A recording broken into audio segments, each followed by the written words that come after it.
Hey guys, so I just wanted to put this out quickly. So I would just like to encourage anyone who's going through difficult times at this period in history to deepen your relationship with God and move closer to Him. And honestly, I've just been reading the Bible more. It's been helping me. I've just been getting real about some bad habits I need to break. Richard from the channel Eyes Open in California Dreams has helped me, been giving me some good support. Also had some good conversations with Hoyt from his channel, Hoyt Sigmund. If you go back to that video I posted in recent months, I suggest some channels that I recommend while I'm quote gone on this break. In reality, I haven't gone on a break because things have been so chaotic. But I'm not even going to say what my plans are because I can't plan. It's like I'm living in a blender currently.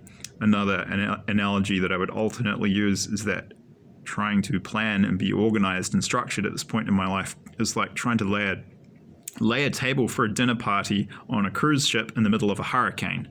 It just doesn't freaking work. So I personally, am quite scientific and skeptical in a healthy way about certain things. And I actually personally believe that parts of the Bible, many other Christians would agree with me, have been modified and kind of edited for nefarious purposes. And so I think some of it's, and certain stuff I believe has also been cut out of the original biblical teachings, which is unhelpful. So, I just take what works for me and leave the rest. And I respect other people's beliefs around, how they approach Christianity. I think in reality, we all have our own approach. I would just like to point out that if you're going through hard times, just reading biblical scripture and getting familiar and reading parts that really resonate with you will really help you. And it's been really helping me. And seeking fellowship and friendship with other Christians is just really helpful. I'm not complaining. And things could be worse. But what's that? Calvin and Hobbes, that American cartoon? It was a funny one. Funny Calvin and Hobbes cartoon in one of them. It's a beautiful comic strip. Extremely intelligent, also very funny, very well drawn too. It ran from, for those of you who aren't familiar with it, I'll put a link in the description box below to the Wikipedia article about it. It ran from 1985 to 1995, and the author, Bill Watterson, was an amazing artist and also very funny and very intelligent. And he had the integrity to... Well, he kind of never sold out. Like, he never did merchandise, and he was very critical of Peanuts. And I think it was the guy who created Peanuts for kind of, and also Garfield for quote selling out. So that he was big on artistic integrity.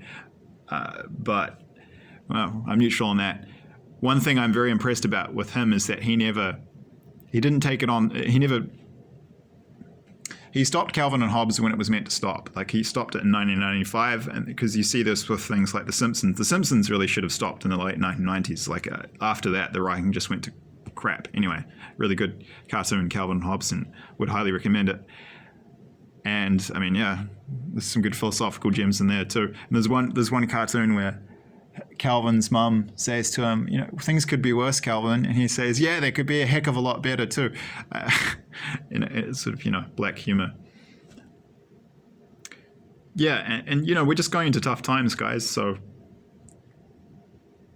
there's no two ways about it. Like, the next 20 years are going to be really difficult.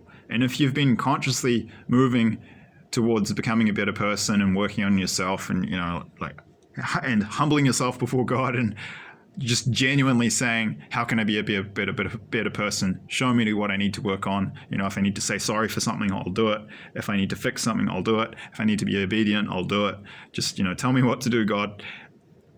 If you've been doing that, I think life's been pretty difficult and challenging recently in the last 10 years. And I see that for other Christians. Like, our lives just fall apart, and partly because if you choose that path, it brings you into conflict with people who are not on that path, and they're kind of allergic to you. They kind of become allergic to you, because anyone carrying negative spirits and negative energies is all of a sudden not going to want to be around you. And it can honestly become very, very lonely. And it can become, it's pretty difficult at times. It's not for the faint of heart, I'll be honest. But it's important to understand that evolution at this point in history is not an option. It's not a choice. You only get a choice about how it happens. If you choose not to step up and go through the spiritual cleansing process, you're just going to get punched in the face with the collective karma. That's different language. Christian terminology would be, the collective fruits of the seeds that you and our nations have sown, and then you're going to be in World War III. But if you're doing the work on yourself and seeking God and being a good person, then you're going to get the dreams or you're going to get the warnings. So you're not going to partake in the judgment that's coming to Babylon. So it's hard for everyone at this point in history. I think it's important to understand. So whether you're voluntarily stepping up to work on yourself or you're just checking out, you might think that's the easier path by not doing the work, but it's actually going to be much harder in the long run. Those are the people who are going to end up in cities when they get bombed and nuked and, in the horrors of World War III. So just try to have some empathy and perspective for your fellow man at this point in history, because this is a really challenging and testing time. And, self-pity is not helpful. Not from a judgmental, critical point of view, just an empathetic point of view. I'm just saying self-pity is not... Self-pity will hurt you, but self-compassion will heal you and help you. It's tough, okay? The transition is going to be tough, but I will say, and I will talk about it in future videos, God has given me quite a few visions and dreams about the details of the, quote, new Earth. That's how things are going to look after these Earth changes. And they'll be settling down by the 2050s. I think the next 20 years is going to be the bulk of it, the guts of it. And the future looks really, really good for the entire planet. And it's kind of going to be a fresh start in many ways.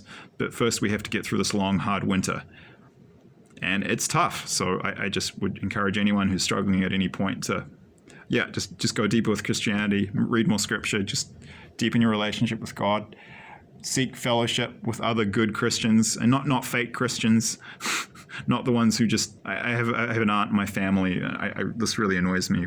Who actually... I had two aunts actually. They became Christians and they actually got worse. Their egos got worse because they were not good people. Like really gossipy, really judgmental, not living the word at all.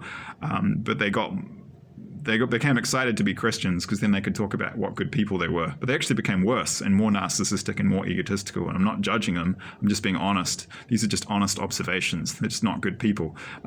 But it felt good to be a Christian because then I get to tell everyone what a good person I am while I judge everyone else even more. Okay, you're not a Christian. Stay away from those people. Yeah, so I guess reading biblical, prayer, drawing close to God. So, good fellowship with real Christians, reading parts of the Bible that resonate with you, all helpful stuff. We're kind of going to need all the help we can get, guys. Just to summarize as a sample of what I'm going through in terms of my own story, not from a please feel sorry for me. I'm just, because that's not what it is. I'm just kind of in awe of just how crazy this is, what I'm going through. Like I honestly just feel it's ridiculous. At this point, I have no contact. Just to summarize briefly. Okay, I have no contact with my entire blood family, including my mother and my twin sister. Father passed away 20 years ago. I was closest to him. Have family members who have threatened to kill me and psychological abuse, asked for support from other family members. They basically said, it's not my responsibility or kind of piss off. So I ended up cutting off my entire blood family. I currently have no job, no fixed home, not many friends. I'm constantly moving around. My mental health is now healed. I've pretty much healed from my PTSD, which is great. So I have made progress in the 4 years I've been in Ecuador, but my physical health is still shattered. I'm currently going through a severe physical health crisis, which is the worst I've experienced in my 35 years of this life. And I don't know what to say. It's just ridiculous. Like it's really, really challenging. It's tough. I know I'll get through it, however, because I'm leaning on God heavily and I'm getting dreams that are guiding me. But man, I couldn't do it without that. It's far too much. This would just break me. And I don't think anyone could get through it without God. So I will refer you to an earlier video I posted on this channel called Dolphin Dream Time, where I share lessons about that. And I actually did that video when I was here on the coast a couple of years ago now, I think. And I've I'll be okay, because despite having, quote, lost everything, it's really just part of the transition process. I've got God, so it's all going to work out. But man, like, you're not going to make it without God and that relationship and that faith, because it's too much at times, dude. And I'll conclude by talking about a term I came up with, which I call the pig on the plane principle. So I read this funny story online. I think this was in the US. So this woman had an emotional support pig, and she brought it on this domestic commercial airline flight. It's a sort of surreal scenario. Anyway, so they took off from this airport in the US, and I think they were flying to Europe, somewhere in Europe. And the gist of the story is about half an hour into the flight, the pig freaked out because the pig suddenly realized that it was sitting in a highly pressurized metal capsule traveling just below 1,000 kilometers an hour at 35,000 feet above the surface of the Earth. And this just didn't make sense. And the pig just freaked out and it just started, screaming and like running around the plane, going completely berserk, because just nothing makes sense. So I'm just losing my mind as this pig. Like, so if I'm the pig, like, I just can't understand it. This is too much. I'm overloaded. I'm just freaking out. So now I'm going to go crazy and start biting people and run around and cause chaos. And then apparently the plane almost crashed. Okay. So I call that the pig on the plane principle. Why do I bring this up? If I try to think about my own situation right now, I feel like that pig. I'm just like, I just can't handle it. I just freak out because nothing makes any sense, and it's too extreme, and I can't understand it. So, pig on the plane principle is the danger. The counterpoint to this is what I call the Rose Noel principle. I'll put a link to the video. This video, wow, I think it was on YouTube. There's a couple of versions of it. I did manage to find one version of this story. It was either on YouTube or it was on an external website. I forget which. In any case, I will post the link in the description box below. So the Rose Noelle was a trimaran from the top end of the South Island in New Zealand, and I think this happened in the late 80s, like 1989. You'll see in the production they give the dates. Anyway, it's a true story. To sum up, there was this eccentric Kiwi who's a bit of a weirdo by New Zealand standards, but in a good way. He's just a bit different. And they don't like that in New Zealand because the culture's saturated with fear and ignorance. And a download I've had from God about this is fear enforces conformity, whereas love nurtures diversity. So if you're different, you're a weirdo in New Zealand and you're a freak, even if you believe in God or any spiritual element, because the society is mostly satanic and atheistic. So everyone thought the owner was a bit of a weirdo because he believed in God and things like signs and stuff. He's actually a really nice guy, but if you're a good person who's into spirituality and you're not committed to degeneracy, you're a bit of a weirdo by default in New Zealand. Anyway, so this owner of this trimaran went on an expedition to, I think, Tahiti with this in his boat, and he hired 3 Kiwi guys to come along with him. And anyway, it got hit by a rogue wave only a few days after they left Nelson. I think it was Picton or Nelson, traveling up the east side of New Zealand in the Pacific Ocean. And the trimaran flipped over, and everyone thought they were dead. Then 4.5 months later, it actually washed up on Great Barrier Island, and it was kind of a miracle that they'd survived. So I remember seeing this production when I was a kid on TV in New Zealand, and I never forgot the story. I think I saw it when I was only about 8 or 9, but I just remembered this just crazy story. This is partly why I looked it up recently.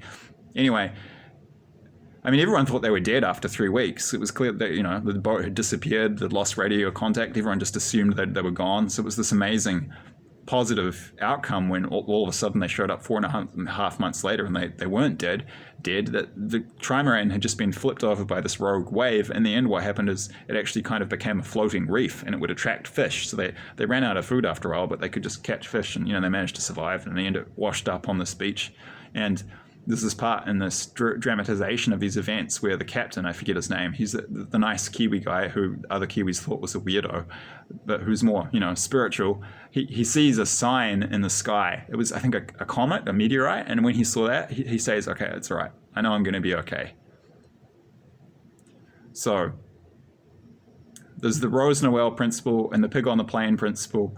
And, if you have the choice, choose faith over fear. God gave us a spirit of faith, not fear, and of power and self-control, many other things.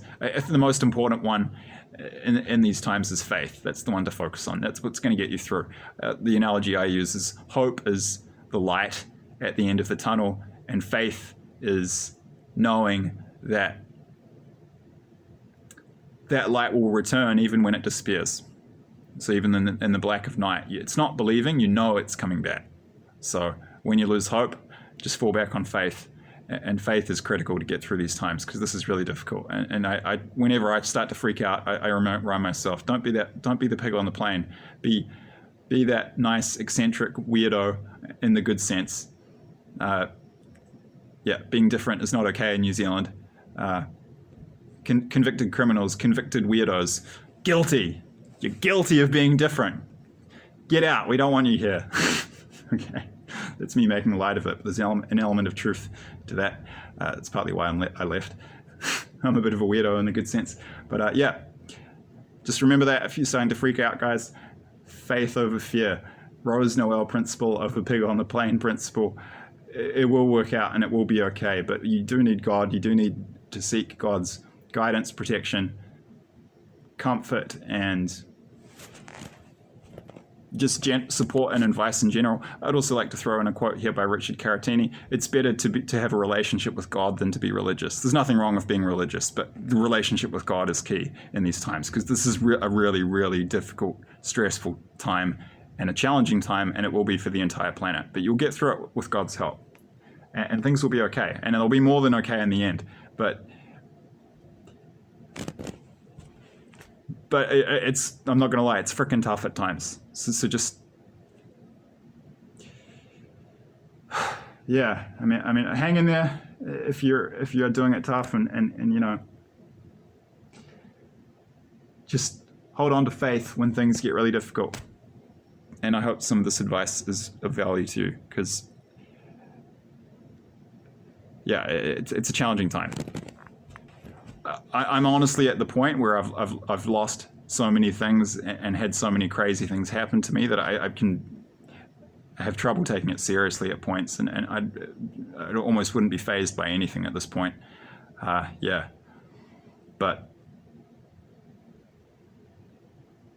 to sum up, like, even if you have a positive attitude and all the support in the world, it really does get too much at times. Even for the strongest of us going through this stuff. And that's when, you really need to fall back on faith, God, reading parts of the Bible that resonate with you, fellowship with fellow Christians, and as I said, just as a bonus that I would throw in there, I just talked about that, went over it. Just remember the Rose Noel, be the captain of the Rose Noel, not the pig on the plane, when you're really getting stuck into your head too much. And your relationship with God is key. We will get through this, but not without God's help. Because man, if you guys had seen some of the stuff that we'd seen in dreams, it's beyond. It's like the most crazy sci-fi action thriller Hollywood film you could imagine. It's beyond your imagination. Except we're going to be living it. Dude, it's too much. So you can get through it, but man, we need God. So I hope that's of help, and I hope that's of some value. And we'll see when I return. I'm not going to lie. I'm struggling at times to maintain the Rose Noel mindset. So I might be back. But I'm pretty resilient by this point, so I'll be okay. But who knows when I'll be back? But I'm hanging in here. So I hope you guys are well, and I'll see you when I see you. Probably in reality, just to be realistic, it's quite likely that I'll post a few more of these short previews, regardless of when I return to start making longer videos. Thank you. Cheers.